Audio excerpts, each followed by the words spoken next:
This is plastic.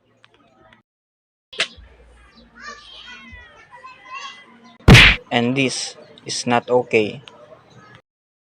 In the Philippines, about 2.7 million tons of plastic waste are produced annually. That's more than 7,000 tons every day. A significant portion of this waste is mismanaged and can eventually find its way into our waterways and oceans. Which can affect the Earth's hydrosphere as well as the biosphere. This plastic pollution can affect the animals, ecosystems, and communities that depend on our waterways. For me, as someone with an aquarium, I've always had a soft spot for aquatic life, so I do anything to protect it. But what can we do?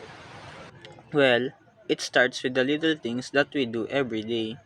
We must dispose of our waste properly. A single piece of plastic may not be much, but when thousands of people dispose plastic improperly, the impact adds up. We must lessen our use of single-use plastics. We can choose to use reusable bags or containers whenever possible. We should also segregate our waste properly.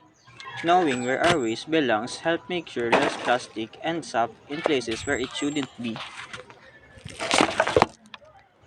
Lastly, you can take action in your own community. Join cleanups to make sure our waterways stay clean. Now, these solutions may seem simple, but their impact can be anything but small. Every piece of waste we dispose of properly is one less pollutant that could end up in our waterways. We may not be able to solve plastic pollution overnight, but these small actions can be a stepping stone to a much bigger change. It starts with you. It starts with all of us. We can be the guardians of these waters. If no one will protect them, who will?